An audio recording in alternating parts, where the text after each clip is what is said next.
Good morning, security gang, and welcome back to the CyberHub Podcast, episode 1002. Who would have thunk it? So on Monday, we celebrated episode 1000. Obviously, a huge monumental milestone for us here at the podcast. Something I'm really proud of. And I hope to continue to carry it on for 1,000 more and many more as we continue our journey as cybersecurity practitioners. We have a lot to talk about today.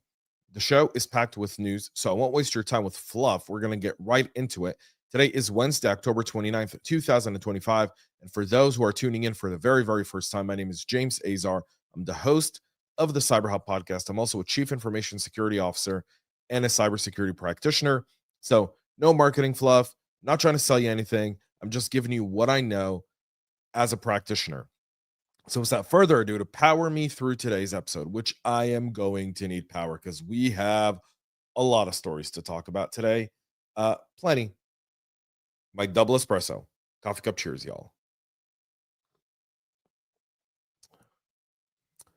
Everyone watching, by the way, your comments now appear automatically on the screen. So go for it. Go for it. Don't sell anything, please. All right. Let's kick this off with Dentsu. All right, we're off. Okay, I should have checked this. All right, it's always my fault. Whenever there's something really weird with StreamYard, where whenever I kind of set these up and position the stories, they're positioned fine. And then when we add the screen into the studio, it goes off. And typically we check it during opening roll, but today I didn't. So I may have to realign this. I apologize to everyone watching. And if your eyes get confused. We'll start with Dentsu. Merkle confirming a data theft. Dentsu says abnormal activity at its U.S. subsidiary Merkle, which is a marketing company, led to the exfiltration of files containing client, supplier, and even current and former employee data. Some systems were proactively shut down during their response. Internal communication cited payroll, banking, and NI numbers among those exposed. Fields notifications are underway by the company. So we could see some business email compromise here against some Merkle clients, some HR contractor fraud risk.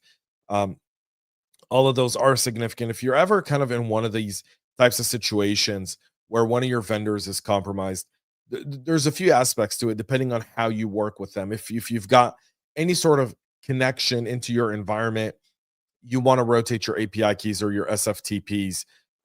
Keys that are being used. You should enable VIP watch lists. You should set strict change control on vendor banking details within your workflows of that happening within finance. All of that would help create a bit more resilience within your environment. Our next stories around Schneider Electric and Emerson, both being now named in the Oracle EBS campaign. Clopper Fin11's leak site is now listing both Schneider Electric and Emerson among the victims of their Oracle e-business suite data theft spree. Security Week's structural review of archives is suggesting that Oracle sourced data. Multiple orgs have already confirmed EBS-related impact in recent days. So that's going to have some significant supplier and engineering documentation exposure, like targeted phishing and even contract IP reconnaissance. There's going to be potential compliance notifications. If you haven't patched your EBS by now, which we've been talking about for the last 60 days or so, you may want to consider doing so now. Late is better than never. That's for sure. You should also update your WAF rules to runtime endpoints and rotate service and secrets referenced in any sort of EBS integration as a hardening mechanism and resilience mechanism there. We know the threat actors always love to claim something and then that not be the case. That happened yesterday as we discussed the fact that Gmail was denying a breach being claimed by threat actors, that they had breached Google and stole billions of data records of Gmail users. Well, now it's HSBC, who are threat actors claiming a breach, and HSBC is going like, nope, no, we don't know what you're talking about. So we've seen this go two ways. We've seen the threat actors kind of get pushed out of relevance because essentially the threat actor world is full of people who are trying to make a name for themselves. And because it's decentralized and predominantly a good chunk of threat actors aren't always very into the details. So someone will pass you some information and say, look, we got this from HSBC, but we can't do anything with it. Maybe you can. And so they'll put it out there trying to get some clout, and then it'll go one of two ways. Either the clout is 100% true and it's someone like breach forums, and we saw that there.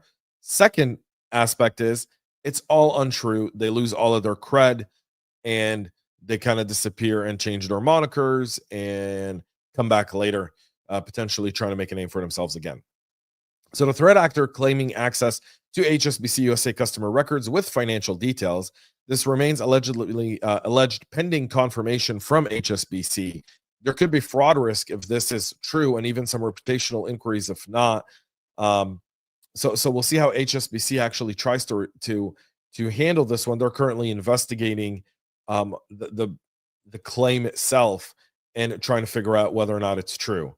So F5, which had a significant nation state attack, is putting a dent in their sales and in their sales pipeline. Following the disclosure of the nation state accessing engineering environment and vulnerability info, F5 telling investors the incident could delay new deals and even trim their forecast 2026 growth to flat from a 4% to 9% expected increase in revenue. There's no sign of source code tampering as of yet, and customers briefed on stolen config metadata were kind of told, but they are seeing customers hold off on renewing. They're seeing customers that were in the sales pipeline kind of push back and say, you know what, we may have to go down another route because they're afraid of the potential supply chain risks down the road. What F5 doesn't find today, the threat actors could find 6 months, a year or two from now, and it could turn into a massive 0-day. And so we're seeing that F5 nation state attack directly impact their sales. And this is completely different from what we saw with Microsoft when they went through that post-SolarWinds, where we didn't really see that impact the company's revenue. And again, Microsoft, larger enterprise type of organizations. F5 is a security company. And so customer expectations are a bit more. We all have zero expectations of Microsoft. When Microsoft does something well, we cheer it. When they do something bad, we kind of learn and live with it. It's kind of very much a domestic type of situation. You can't live with them. You can't live without them. And so you learn to accept the good with the bad. With F5, that customer forgiveness is not there, simply because also of the competitive landscape that exists. Now, F5 is made up of great people, a really good company. I mean, I can't say enough about the people at F5 and the company, and I can tell you they really do care about security. And they went against a giant, right? The Chinese came through, supply chain type of attack, and now they're having to deal with the fallout. We hope it doesn't cost anyone jobs there, meaning the flat doesn't hinder people being able to earn a living. This Saturday on the CyberHubPodcast.com, I'm writing a whole article around the cybersecurity job market. And I urge you all to go subscribe now and kind of take a look at it, because we've done a lot of analysis over what's happening in the job market, and I've got some bold predictions in that article. You can go check it out there. All right, we'll continue with, again, some of these articles are off alignment. I'm going to apologize every time I see it. I know it's annoying. All right, Russia's linking to living off the land intrusions into Ukraine. Recorded features detailing summer breaches where a Russia-aligned group relied on built-in admin tools and even Windows features to persist, with minimal malware and maximum camouflage within those environments. And again, this is kind of showing you what Symantec and many other companies have looked at with the Russians, where most of the malicious activity on the targeted network involved living off the land and even dual-use tools using something like PowerShell backdoors, stuff that would be normal in the environment in order to get away with it. Sandworm is kind of, there's not a confirmation to a direct link, but the TTPs do mimic Sandworm. So that's something there, right? So we have that there as well. If you're looking for that, I mean, again, you want to find detection gaps where EDR relies on binary signatures rather than behavior. That's where you want to really go defense in depth and increase your telemetry and become process heavy. You want to look at baseline PowerShell enforcement and just enough and just in time admin controls, and even alerts on any sort of execution chains happening within your environment. We'll move to our next story, where the Apache Software Foundation is sending out notice for 2 flaw CVEs 2025 55752 and 55754. Versions 9, 10, and 11 are affected. CVE 2025 55752 is a directory traversal potential remote RCE, especially with HTTP put enabled. And CVE 55754 is a console log escape injection. Both are addressed in new versions 9.0.109, 10.1.45, and 11.0.11. You want to upgrade now. You want to disable lockdown, put and watch for any unexpected uploads, and add cancel output front with WAF rules targeting traversal patterns within those devices would go a long way. CISA warning that actors are actively exploiting two Dilemma Appraisio vulnerabilities, adding them to the Kev catalog. CVE 2025-6205, an unauthorized missing authorization and privileged access, and CVE 2025-6204 are code injections are being exploited in the wild. Agencies have until November 18th to patch those. Enterprises should follow suit. Whenever CISA adds it to the Kev catalog, they're seeing active exploits that have responded to events with those being taken advantage of, and that's why they're doing it.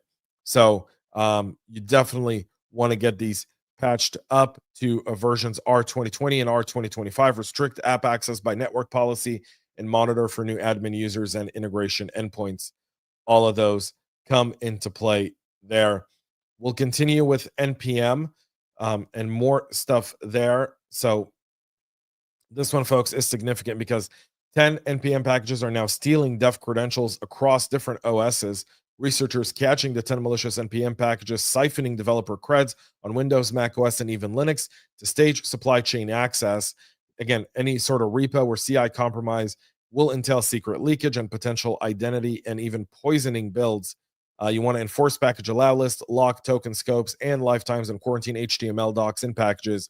You should rotate your PATs and token organization wide with these attacks. And again, going into these packages, you see those right here. We'll have these available at cyberhubpodcast.com after the fact. For those listening, you can go there and get it directly after the show.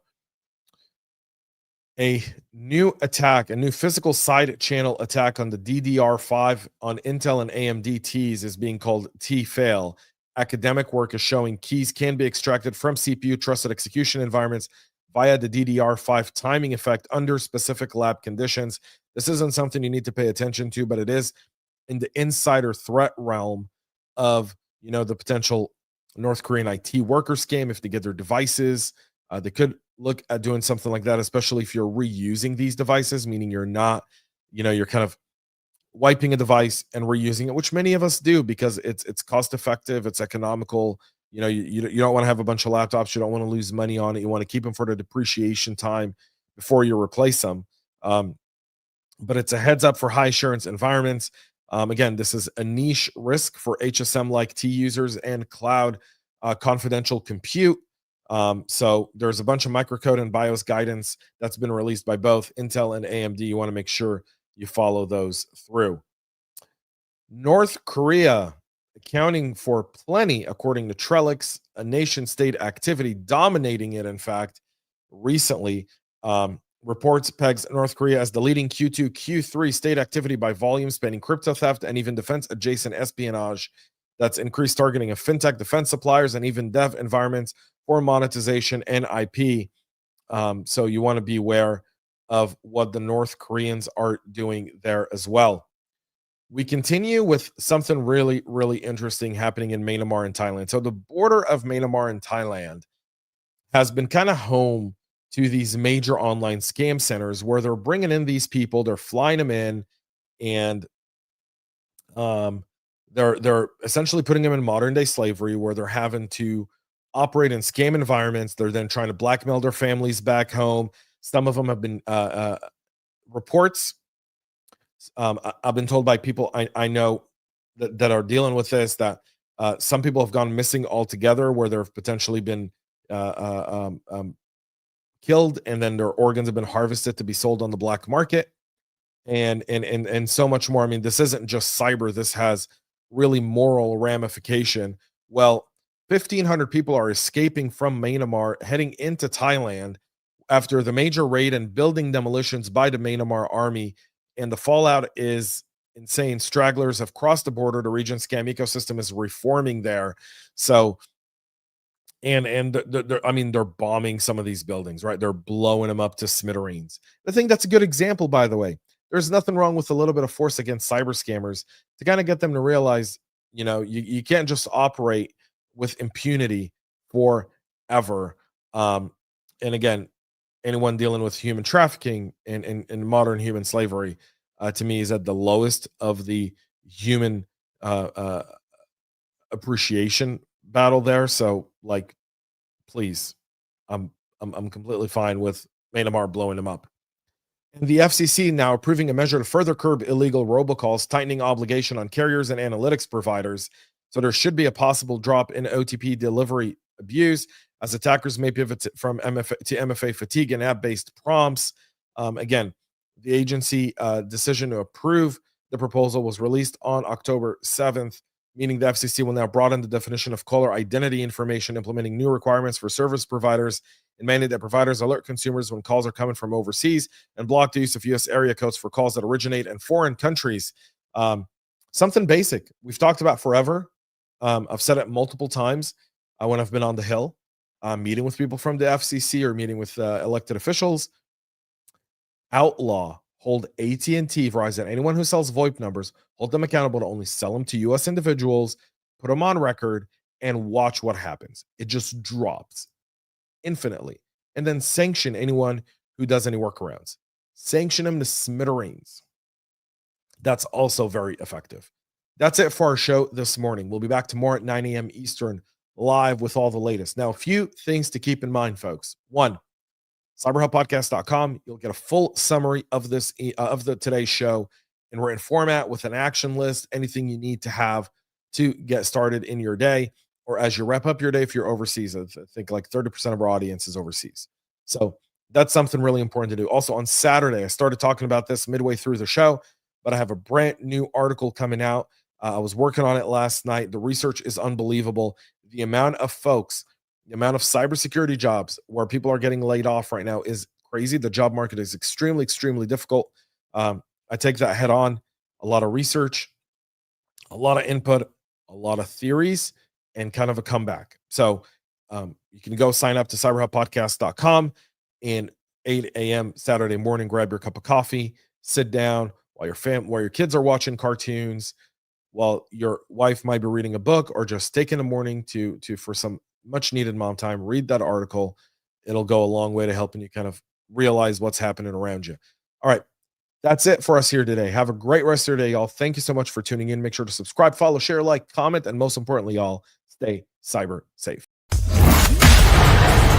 We love feedback, so make sure to connect with us on social media and subscribe to our podcast on your favorite podcast listening platform.